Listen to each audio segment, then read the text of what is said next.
Welcome back, Cardboard Warriors. How's everybody out there doing today?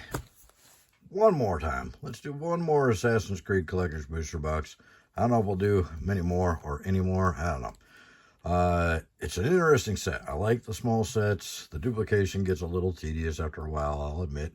I even complain about the duplication a lot, but it's a really neat set. I don't really follow the Magic lore too much. I don't know anything about Assassin's Creed, but I am a history buff, so it is cool to see some actual Earth history kind of going on in here, even if it's not very accurate or anything. I don't know, but I like seeing Templar Knights. I like seeing Leonardo da Vinci. I love that card. I was really excited about that one.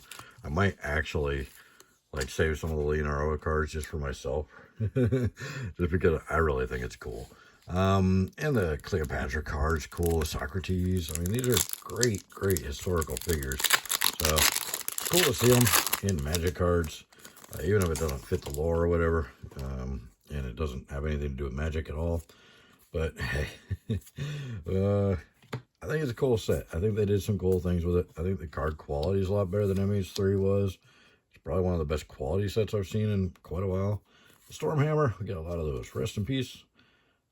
Abstergo, Marianne, and the Human Rogue Runaway Flip the Bird. Okay, so the saving grace for the set, I think, is going to be that there's not a lot of product out there. They really short printed this set. We only got like a quarter of what we ordered because they printed the numbers so low on this. Because just nobody was really excited about the set. Because they didn't release any information about the set beforehand. Or else people might have been more excited. See how that works? Desynchronization. Spirit Leonidas. Oh, gorgeous. Oh, I haven't even seen the full art Feast and Famine yet. The sickle just in the middle of the field there. That's crazy looking. Oh, that's a gorgeous card. All right. I hadn't even seen that yet. There we go. That's a good one. I have a Alexandria and the treasure token. All right. Too bad there isn't a library of Alexandria in here. I know. It's reserve list. They couldn't have printed it. They did the Aya of Alexandria. It's close. So, tax collector. Don't want to see that. Watch that be an awesome card. Templar Knight is definitely going to be an awesome card. You can have any number in your library. That's big. That's always big. And it's the first card on white to do that. There's our next Mythic, Altair. The Animus, and What Must Be Done Again, and Cover of Darkness. We're going to see a lot of those cards before this is done. Before this video is over, you're going to see those cards at least 3 or 4 more times. It just seems to work like that. The good ones you get once, if you're lucky, and the rest of them you get 10 of. Oh, another Templar Knight. You watch, those are going to be at least a few bucks.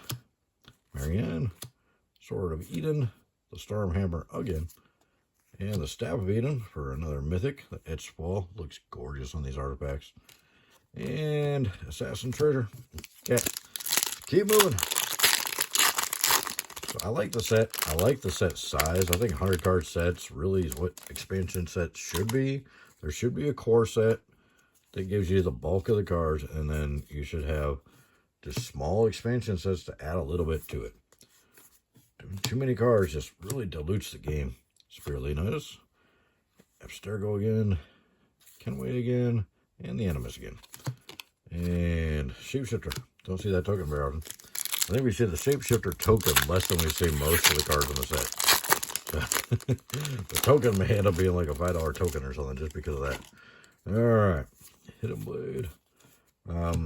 So yeah, I like the small sets. I think they should keep doing small expansion sets and bring back the core sets, which looks like they're doing.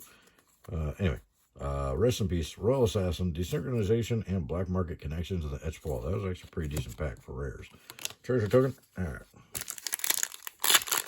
So they are bringing back the core sets with this Foundations Standard Staples set. It's not rotating, whatever that means. Standard rotates, so how can it not rotate? I don't know.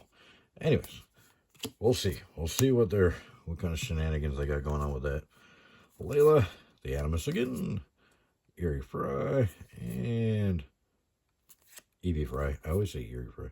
And the Animus again. A lot of Animus. We got 5 or 6 already. We're only halfway through the box. So there's that. Let's see how the set ages, but I think the lack of supply and the fact there is some good, really good playable cards in here, and it's a small set, I think might help the future. We'll see. We got the Jackdaw, we got the Conspiracy, we got the Sword of Eden, and we got another gorgeous Sword of Feast and Famine. It does the thing.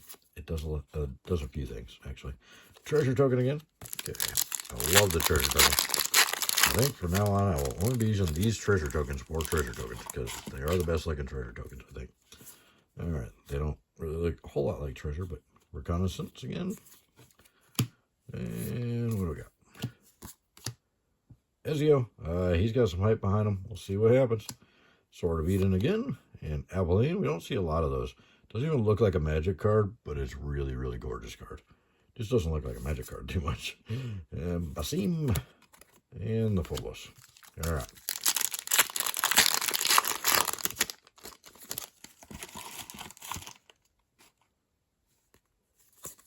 What do we got? Hiding behind door number, whatever this is. Staff of Hermes, Jackdaw again, Assassin's Trophy, and Conspiracy again. All right, and Treasure. All right, 2 more packs. Would love to see something big in the close here because it's looking pretty weak. Gotta admit. The 2 Sword of Feast and Famine is nice, but the price on this product is just ridiculous for how many cards are in the packs.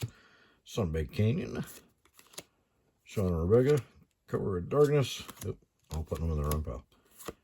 And Layla Hassan and Royal Assassin Etch Spoil. It is nice to see the Royal Assassin back. Too bad the artwork's so lame on it. But the Royal Assassin was such a monster back in the day. When I started, the day Revised dropped, we were still using a lot of beta cards. And Alpha we didn't use much because of the rounded corners. We weren't allowed to use them because we didn't have sleeves back then. Even now, you're not actually allowed to use Alpha cards because they are still considered marked cards with the rounded corners. But anyways, I digress. That's a whole different conversation. Royal Assassin was a really, really powerful card when I started. It was one of the more expensive cards in the game. Crystal Skull. So it's good to see him back. Desynchronization. Eivor. And Cassandra with the S-Ball. Cassandra's one we haven't pulled a lot of, so it's nice to see her make an appearance. Too bad it wasn't a serial numbered card. Doesn't look like we're going to get a serial numbered. And that's a huge bummer because I so wanted a serial numbered Leonardo da Vinci. Because I was so excited about that card. But God, this Sword of Feast and Famine. I mean, we've gotten the S1 before. The S1 is gorgeous, but geez, this one is nuts. Gorgeous card. Okay. We ended up with 7 mythics. The Sword of Feast and Famine, obviously, is the big ones. Ezio, I think, is another one that could be a thing. We'll find out. The problem is, I don't think a lot of Commander players are going to use him because he's got the 5 color pips. So he can only be in a 5 color deck. So I'm not sure he's going to get as much use to drive his price up too high. But we'll see what happens with it. Let me know what you guys think in the comments below. Don't forget to check out the description below. Click some of those links to help the channel, to help you out. Win-win for everybody. Thank you guys so much. Hopefully we'll see you in the next one. Bye.